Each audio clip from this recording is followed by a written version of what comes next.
Hey guys, Nate Clear here from FirstFunding, presenting Non-Del Influencers podcast.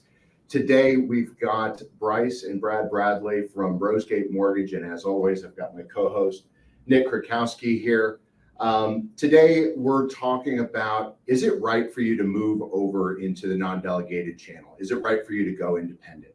If you are a broker that's signing in, you're listening to this podcast and you've thought for 2 seconds about correspondence, and that's not for me. If you're a broker that said, I'm never going to go correspondent, that's not for me. If you're an independent originator and you've thought, you know what, there's no way I could do this on my own, this podcast, this episode is certainly for you. So let's go ahead and get started. Guys, Bryce, Brad, we're, 2020, 2021, fantastic years, right? Super low interest rates, ton of purchase business, ton of refinance business.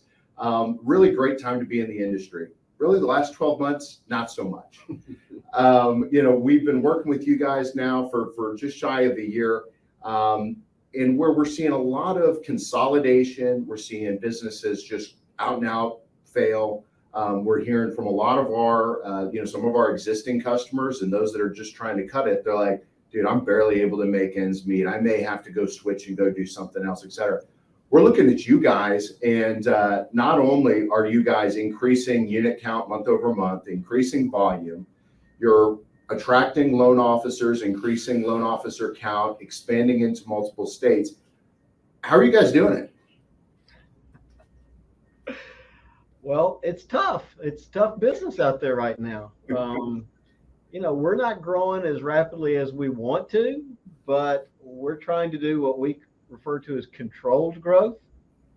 And I think one of the things that we focused on, and Bryce can speak to this, is we try to be really efficient and try to be as low cost as we can. And having started recently, we've been able to keep our eyes on that ball and not grow too fast or not take on too much overhead at the same time. We really have to have a good platform. So Bryce can speak to that, but I mean, we're not setting any records by any stretch of the imagination, and we're in there slugging it every day. We have an expression in the mortgage business: it's a dogfight every day.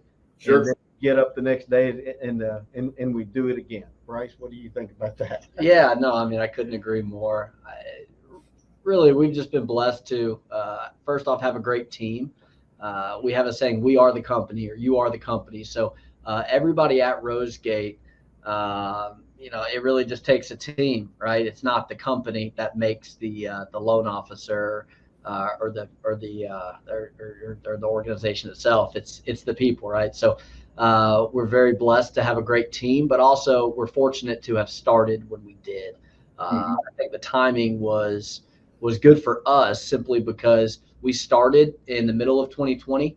So we kind of caught the tail end of that refi boom, but we didn't form bad habits. So we didn't go out and buy a bunch of leads and churn and burn and focus on transactions. All we've ever focused on is purchase money business. I've got a great partner in Brad, and he said, hey, the refi business is going to dry up when rates go up. It's going to happen. So we've got to be purchase money focused and focus on home buyers, partnering with real estate agents, advisors, adding a lot of value, right? Working with a family to put a plan together to buy a house that's in line with their goals and their financing. So we've done that, and that's all we've ever focused on. So while we did refi business in 2020 and 2021 and even 2022, all we've ever focused on is purchase money business. So nothing's changed for us in the way that we go about our business. We're local in the community. That's where business is done. People do business with people they know, like, and trust. And so that's why we're just focused on hiring the best people we can and making sure they've got the very best platform to help real estate agents, but most importantly, help home buyers. Gotcha. So to that end, you're talking about staying local. This was a big piece that we were talking about. It's like, okay, cool. We see you got you in a couple of states. Are you guys planning on moving to Texas? Are you guys trying to, expand across the East Coast? Could you enlighten us kind of your mindset? You mentioned local, but you are in multiple markets. Can you kind of walk us through kind of the methodology, what your thought process is in terms of, that expansion? Brad, you had talked at the very beginning, just controlled growth. What do you think about that? Well, I think that especially if you want to relate it to lending, correspondent, or non-delegated correspondent lending, you take on a whole new level of risk when you start funding your own loans. Mm-hmm. And so one of our operational precepts that we believe strongly in is you have to have a certain amount of centralized process.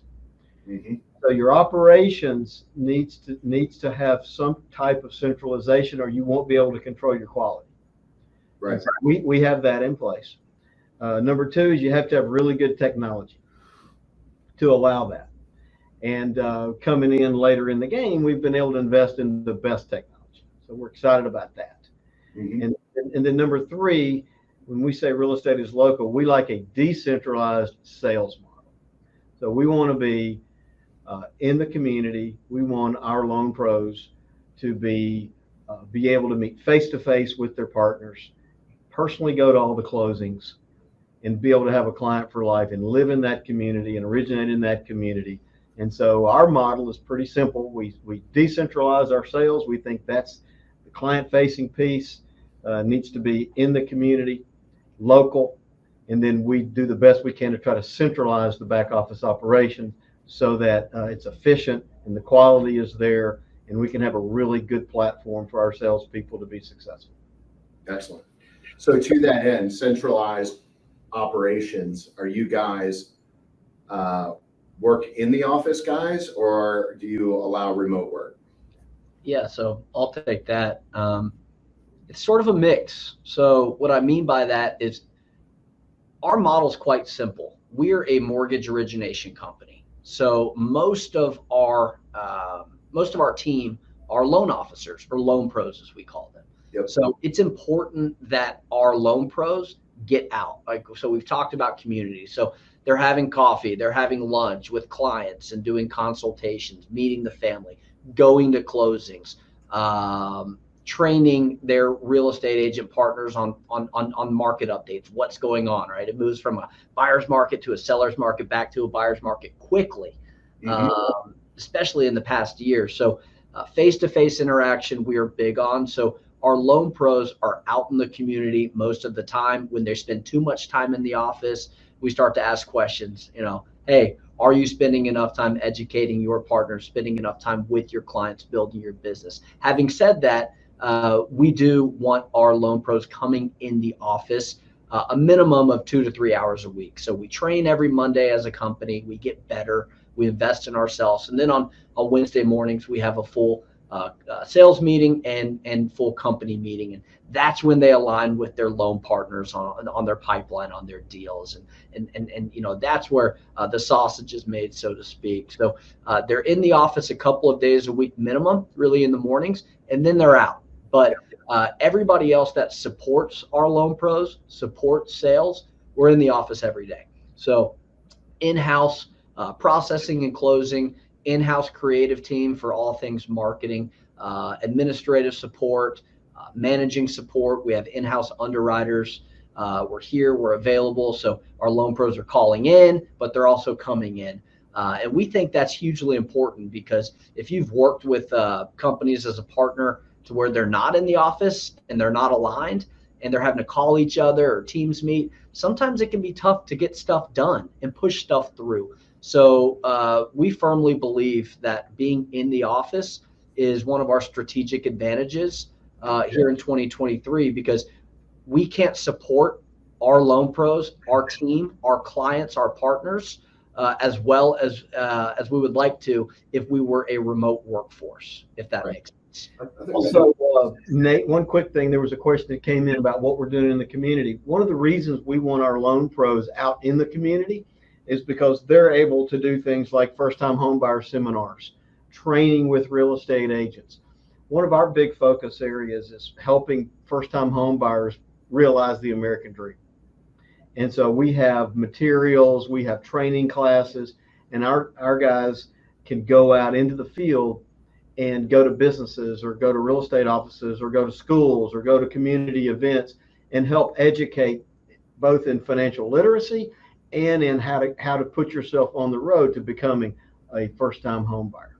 Oh, that's fantastic. That's great. Yeah, that's Not seeing a whole lot of that today. yeah. I think that's where you get a lot of people out there just, down in the dumps, complaining, saying, man, I think I'm going to go bartend or go back to the T-Mobile store and start selling phones again, right? It's because, you get in and all you've ever done was take trigger leads and call and just go, well, this, and this, here's my script. But you've never gone out there and met somebody face to face. You've never shooken somebody's hand and tried to build that relationship. So yeah, I think that's a huge thing that you guys are doing right. And I think that a lot of other people should start doing right. So guys, kind of changing gears here. You guys were in town, as I mentioned, 2-3 weeks ago. We had a chance to go to dinner. Pretty great dinner. Pretty great dinner. Thank you very much for that, by the way. The Boon's there for Bryce. Hey, I keep hearing about this dinner. I'm hoping to get the invite back one day. So. Absolutely, yeah. Hey, anytime you come back to Dallas, well, I mean, next time we're gonna have to do something at Halls. So I missed it because we were out in the community. We had our big. We had a big event for our partners and clients and did some training. So that's why I missed it. Yeah. Back to the question about community. Nice. Well, so one of the things, I mean, naturally, we wanted to get to know each other, right, as business partners. You guys do your warehouse lending through us, and we're very appreciative of the partnership. But we started the conversation over dinner talking about, well, how did this even really come to fruition? And then really we got into the meat and potatoes of it, Bryce, once you were able to join us the next morning in the conference room here. So we were talking, hey, you guys started off, middle part, fourth quarter 2020, operating as a broker. Brad, you had mentioned like, hey, no, we're just going to do this straight broker. I mean, when you guys were thinking about the company and how you guys were going to proceed, you were like, no, straight and narrow broker. Can you guys kind of share with our listeners, our viewers, how that process changed and what kind of opened your eyes to non-del? Yeah, we have look, we don't know everything, and we try to learn something new every day. So when we started, my history, I had 2 other mortgage companies before this, and they were both wholesale lenders, full operation, national wholesale platforms. And I always said, hey, that's hard to do. It's hard to build that, So capital intensive. Let's broker. Let's originate. Let's be retail. And so our initial concept was we were just going to be a broker, and for all those reasons. And to a certain extent, we still are. Our concept is what we think the industry's changing to, Nate and Nick, is more of a hybrid model. So we like to take the best things of being a broker along with the best things of being a lender and see if we can. What we've done is we put together what we call the hybrid approach. So to some people, they would say, oh, you're a broker. Well, why are you a broker? Well, we're a broker. How are you a broker? Well, because we've got numerous wholesalers we can deal with. There's not a product that we really don't have. We can get the best pricing. So we're not a single box retail. We have all the aspects of a broker. Having said that, what we learned is from the non-del perspective is that brokers sometimes can be limited on their flexibility when it comes to structuring loans. For instance, you've got LPC and you've got BPC. Lender paid comp and borrower paid comp. Right. Yeah. You got lender paid comp and you have borrower paid comp, and the twain shall not meet. So you one or the other, and that's it. So, and your lender paid comp is set the same on every loan. Well, you and I both know not every loan is the same. So to a certain extent, it affects the customers, it affects your ability to service your customer if you can't creatively customize the loan. And being non-del core allows us to be able to do that. And we can, as Bryce would tell you, about closing costs versus rate and those kind of things. Speak to that real quick. Yeah. So we have a saying here at Rosegate, and it's, hey, somebody buying a home, they really care about 3 major things. It's getting the house first and foremost on time. Yep. It's cash to close, right? On closing day, what's coming out of my bank account to buy this house right now? And then number 3, well, what's my monthly payment going to be? like interest rates fluctuate, whatever. At the end of the day, what is a rate even? A rate is just going to drive what the monthly payment's going to be. So what's my monthly payment going to be, right? So as a broker, and again, broker's a great model, and we are a broker as well as a lender, right? But when you broker a loan, you set your lender paid comp. So let's say you set it at 2%. You charge 2% on every deal, no matter what, right? So giving like doing what you need to do if you're getting shopped, or if somebody's having a tough time qualifying, you're running into high cost, it's a smaller loan, it can be difficult. And you're trying to help the consumer, you're trying to help the buyer. So you have to charge 2%, right? And if you don't charge 2% lender paid comp, you end up charging borrower paid comp, right? BPC, which cannot exceed 2%, which is a good thing. But that borrower paid comp, right, is all in box A. So Right. It's originator charge in box A. And number one, that presents a pretty uncomfortable conversation for most, because typically, right, you're having to justify a new fee for a client. But if it's lender paid comp, it's all in yield spread. So I'm going to get a bit technical, but for those listening to this podcast that are in our world, you'll understand this. So if you set at 2%, you're making your 2% that the lender pays the broker. It's all in yield spread premium. So Right. It's all in the rate. What does that affect? Monthly payment. Okay. Yeah. So LPC is this end of the spectrum. Monthly payment's going to be higher. Cash to close is going to be lower. Mm-hmm. But if you have to go BPC, well, then there's nothing in yield spread premium, and it's all in cash to close. So what it ends up doing is LPC is, hey, it's great for cash to close, but it hurts monthly payment. Yep. Right? BPC is it's great for monthly payment, but it really hurts cash to close. And you're set on one end of the spectrum. Yep. So as a broker, you're stuck. Yep. Non-Del Core, the new model, the hybrid, which we love, and this is really what opened our eyes, was what if you could play in this world, right? Between the two. And you could customize making what you need to make, where you set your comp, right, in line with compliance, but you can make what you need to make through yield spread premium and or upfront charge, any type of combination to arrive to the point that you need to fully customize that loan for that borrower based upon what's more important to them. Is it cash to close? Is it monthly payment? Is it a combination? Right? Let's ask these questions to configure and customize your mortgage to tailor it exactly in line with your needs. Love it.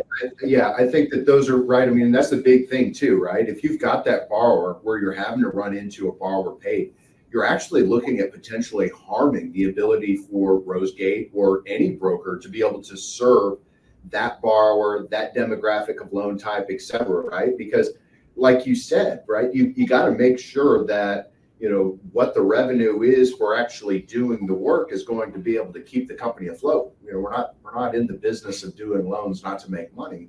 You can't do it for free, right? Or it's not a sustainable model. So in that case, right, you may not even be able to serve that borrower at that point. And I think that to your point, that you're kind of leaving some meat on the bone, so to speak. Thank you so much for kind of giving us a greater breadth of knowledge around the pricing differences between broker and correspondent. Looping back to something that you guys talked about earlier, being local in the community, can you talk a little bit more about, you know, your role as lender on the transaction versus broker and what that looks like for borrower experience, and if you see that as a positive for Rosegate or the loan officer see, kind of what are you guys experiencing? Yeah, I think it's very, very beneficial for the customer and for the loan officer. And there's a few things that we picked up on just from learning through this. One is when you're able to do a loan with a non-core and you are the actual lender of record. So we close everything in our own name. So it's less confusing for the borrower. Number two is we can customize every loan. So I want a higher rate. I want less money for closing. I want this, I want that. No problem. And so you're able to kind of unlock that formula. Every loan is different and you can customize exactly what they want, because every borrower has a different hot button or whatever that they really need to make their transaction work well for them. So that's big. There's also this world of seller credits, Nate, where when we're brokering a loan specifically, we're really not able to put those to work for the borrower. So being able in this purchase money world to be able to use seller credits to help them buy their rate down, to help them bring less cash to closing. We're able to structure loans sometimes where if the seller credit is at the right level, the buyer brings less money to closing and has a lower rate and has a lower monthly payment. So having that flexibility, really, we have found that our customers are much happier. We're able to provide much better service for them with the flexibility of being able to do that. It's less confusing. Everything's in our name. And so that's kind of, and we give our loan pros total control over structuring what works best for their client. If I might add quickly, just to simplify it, our loan pros, as a non-Del correspondent, our loan pros can have the conversation with their buyers and ask, well, what do you want your monthly payment to be? What does your cash to close need to be? And then they can present 2 or 3 options for how to get there. Right? And the rate's not stuck on the 8th. It's, down to the 1,000th, down to the penny. And so you can tailor a mortgage to meet them exactly where they are, to give them that control, benefiting the client, benefiting the buyer, getting them comfortable and excited. And as a broker, you hope to be able to get close to that. But as a non-Del core, you can achieve that. What are you guys seeing right now in terms of loan officer recruiting? Are you seeing, kind of, because you guys are so new or fairly new into the non-Del channel operating as a lender, have you been able to see a difference from recruiting as a lender or a broker? Does that make a difference? Well, I would say this. We think we have a joke around here that we're the best kept secret in the mortgage business. That's not a compliment to us. Our loan pros who, again, this is a new way of doing business. We call it the new model. Right. Forever, loan officers are said, here's your rate, or your broker, here's what you can do. That's it. So there's not a lot of creativity. So we think it's going to take a little while for people to understand it. When we're able to get on a demo with somebody and show them, okay, you can customize your loan for your borrower, they say, really? We say, yeah, and it's great. And so it's, it takes a while for people to change and to understand, but we think this is the future, and we think it's going to be really good for the borrowers, for the buyers in the industry to do that. But it's taking us some time to get some traction on our recruiting. So we really appreciate you having us on. Yeah, absolutely. So Nick, do you ever get the question, how many of your bankers end up going back to broker? Yeah, every now and then. I think I've probably had maybe a handful over the last 8 years. Yeah. So can you guys help us understand, why would somebody say, no, I don't want to be in this channel? Why, non-delegated, this doesn't work for me? Well, I'm glad you asked that, and Bryce can speak to this as well. This is not for everyone. Okay? You're taking on a lot of risk when you decide you want to get a warehouse line and you want to fund loans in your name, because you're the lender of record. And if you don't know what you're doing, it can be dangerous. And so I would caution people from just jumping into this if they don't know what they're doing. You have to build a nice back room. You have to have good compliance. You better have some people that know what they're doing, because it's a lot harder than you think it is. Now, we like it because our background's operations, and we like these platforms. Having said that, what we think would be best for some people, look, we still broker. We broker loans. If it doesn't fit right or whatever, we'll still broker. We've been brokering our FHA until we just recently got the lending license for the FHA. But yeah, and there's programs that maybe we don't want to bank, that we're not. as comfortable with, or we don't understand as well. So brokering is always going to be there. We still look at ourselves as brokers, finding the best deal for our borrowers. But if someone wants to do this and someone wants to jailbreak the system, as Bryce would say, as far as really being able to customize a loan, our suggestion would be find someone who's got a really good platform. Either one of two things. Either you do it yourself, learn, get an inside operations team that knows what they're doing so you don't get yourself in trouble, or find someone that has a really good platform that knows what they're doing and you could plug into and still receive the benefits of being a non-core lender without having to take on those risks. Bryce? Yeah, no, I think you covered it. We love the hybrid model. So we're both. So it's not one or the other for us. I'd say probably 90% of our business is non-delegated core, which we love because you can fully customize it. But then we still broker, about 10% right now. And, we like having that flexibility just to have any and every program that you need is there. You can compete, you can shop around for your clients, you can do all that.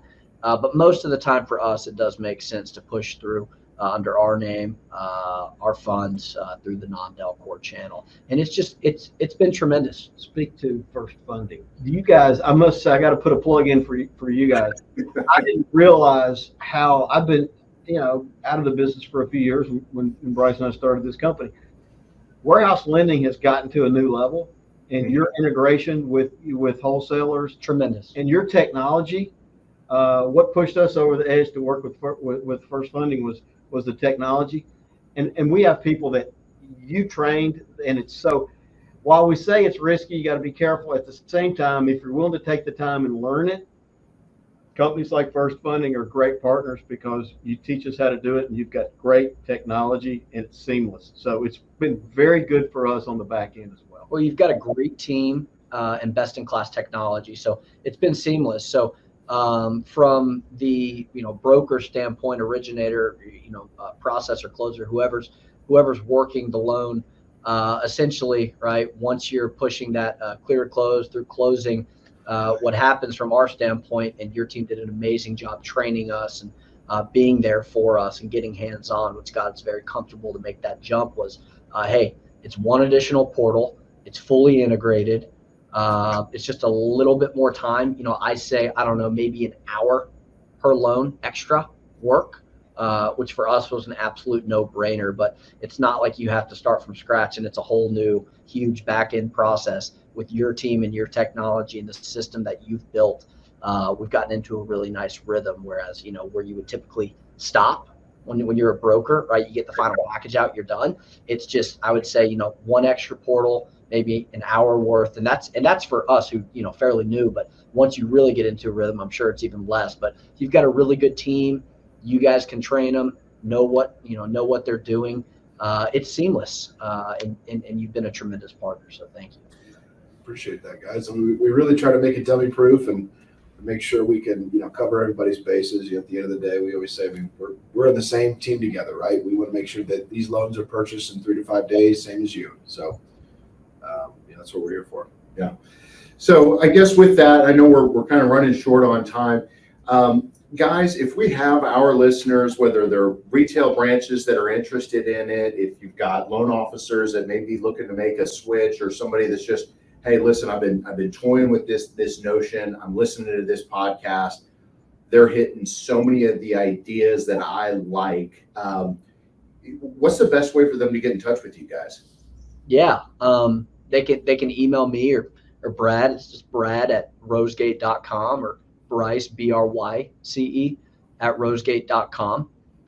Feel free just to shoot either of us an email, and we're pretty on it. So we'd love to help any way we can, answer questions.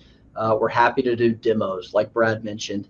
I think the best way to do it is just, hey, get to know somebody, ask questions. Try to understand exactly, what you're trying to achieve, and figure out how we can help. And then typically we find when folks, demo the system and actually see for themselves how to fully customize a mortgage and how to have more control. Your top producers tend to want one thing, and that's just more control, right? Yeah. They believe in themselves. And so showing how the system can accommodate that has really just been tremendous. Excellent. Well, we appreciate your time this morning, guys. We look forward to either seeing you guys out in Charlotte or back here in Dallas and getting a good steak in. Oh, we'll go to Dallas if we're going to eat steak. You got it, man. Awesome. All right, guys. Well, have a great day. We appreciate the support, and we'll be in touch real soon. Thanks Thank again. you. Thank you very much. Dave. Appreciate it, guys. See you guys. All right.